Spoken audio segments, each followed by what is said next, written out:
Bermuda triangle امریکہ ریاست Florida کے قریب وہ سمندری علاقہ ہے اس کے بارے میں صدیوں سے کہانیاں مشہور ہیں کہ یہ دنیا کی پر اسرار ترین جگہ ہے۔ یہاں سے سینکڑوں کی تعداد میں بحری جہاز، کشتیاں، ہوائی جہاز، ٹنوں اور من وزنی کارگو بحری جہاز بھی غرق ہو کر رہ جاتے ہیں۔ السلام علیکم دوستو، پی کے اسپیکر یوٹیوب چینل میں ویلکم کرتا ہوں۔ فلم کا پانی بھولے بھالے زیور کی طرح چمک رہا تھا۔ کیپٹن آنیا نے افق کی طرف جھانکا، اس کا موسم بھرا چہرہ نمک اور دھوپ سے بھرا رہا۔ آج وہ مانوس فیروزی کیریبین پر سفر نہیں کر رہی تھی بلکہ بدنام زمانہ برمودا ٹرائینگل میں جا رہی تھی۔ برمودا ٹرائینگل کا ایک حصہ جو جہازوں کو پورے نکلنے کے لیے بدنام ہے۔ کہیں سے اٹھنے والی بدماش لہروں کی سرگوشیاں، وانوار گھومنے والے کمپاس اور بھوتوں کی شکلیں جہازوں کو اپنے عذاب کی طرف راغب کرتی ہیں۔ آنیا ایک عورت جس نے تہمات کا مذاق اڑایا، ان کو لمبی کہانیوں کے طور پر مسترد کر دیا۔ یہ سمندر کا صرف ایک اور حصہ تھا، حالانکہ ایک تیز دھاروں اور غیر متوقع موسم کے ساتھ اس کا جہاز انٹرپٹ لہروں میں سے کٹا ہوا اس کے بعد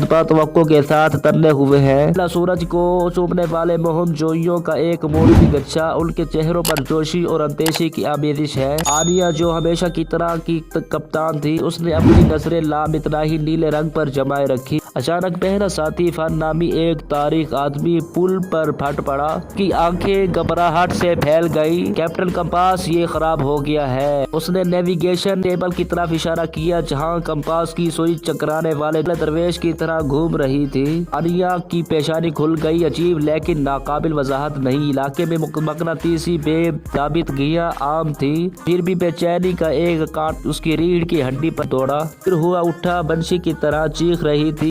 افق پر گہرے بادل چھائے ہوئے ہیں جو سورج کو ختم کر رہے ہیں۔ آنیا نے سیل کو ریو کرنے کا حکم دیا، اس کی آنت ایک نئی پیش گوئی کے ساتھ گھوم رہی تھی۔ طوفان ایک مالک دیوتا کے قہر سے ٹکرا گیا، مستولوں سے اونچی لہریں انٹرپٹ کے خلاف ٹکرا گئی، اس کو چیرنے کی دھمکی دے رہی تھی۔ بارش برس رہی تھی، سوئیوں کی طرح ڈھنگ رہی تھی، مرئی سفر پر گر گئی۔ آنیا پہلے سے چمٹی ہوئی جہازوں کو تیز رکھنے کے لیے لڑی۔ ہوا اور پانی کی اہلیت میں گھنٹے بہ گئے، بس جب امید دم توڑتی دکھائی دے رہی تھی تب ہی ایک زبردست شکل ہنگامے سے ابھری۔ دھند کی ایک اونچی دیوار خوفناک سبز روشنی کے ساتھ گھوم رہی ہے، ان کے سامنے ڈھل رہی ہے برمودا مثلث کا دل سرگوشی میں لیجنڈز۔ خوف و ہراس نے عملے کو اپنی لپیٹ میں لے لیا، کچھ نے دعا کی، دوسروں نے بغاوت کی، ان کی آوازیں طوفان نے نگل لی۔ بہرحال آنیا نے اپنے اوپر ایک عجیب سا سکون محسوس کیا، یہ وہ تھا اس کی زندگی کا سب سے بڑا وہ چیلنج جس کی اس نے خواہش کی تھی۔ اپنی آنکھوں میں ایک تیز چمک کے ساتھ آنیا نے انٹرپٹ کو سیدھا میلسٹروم کی طرف بڑھایا۔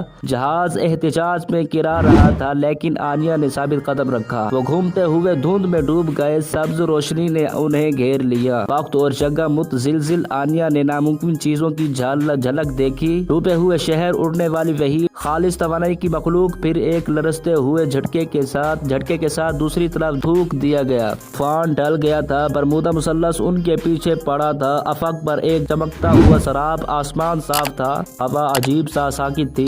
آنیا، اس کا چہرہ بارش اور عزم سے لبریز تھا، اپنے کانپتے ہوئے عملے کی طرف مڑ کر دیکھا۔ ہم نے یہ کیا، اس نے کہا، اس کی آواز کھڑکی لیکن مستحکم تھی۔ ہم نے برمودا مثلث کو فتح کیا۔ عملہ ہلا ہوا لیکن زندہ خوشی سے بھڑک اٹھا۔ آنیا ایک چھوٹی سی مسکراہٹ کے ہونٹوں پر کھیل رہی تھی، جانتی تھی کہ یہ تو ابھی شروعات ہے۔ برمودا مثلث نے اسے آزمایا لیکن اس نے اس کے اندر کچھ بیدار کیا، نامعلوم کی پیاس، افسانوی کی بھوک، اور انٹرپٹ اس کا بھروسہ منہ گھوڑا اسے دنیا اور اس سے آگے کے چیلنجوں کا سامنا کرنے کے لیے جائے گا۔ کیپٹن آنیا کا افسانہ اور برمودا مثلث پر اس کی فتح آنے والے برسوں تک ہوٹلوں میں سرگوشی کی جائے گی، جو نامعلوم کے سامنے انسانی روح کی ہمت کا ثبوت ہے۔ ہو سکتا ہے کہ برمودا مثلث نے اپنے راز رکھے ہوں لیکن آنیا کے لیے یہ خوف کی جگہ نہیں تھی بلکہ ایک مسلی تھی، اس نے اسے کچھ افسانوی دیا تھا۔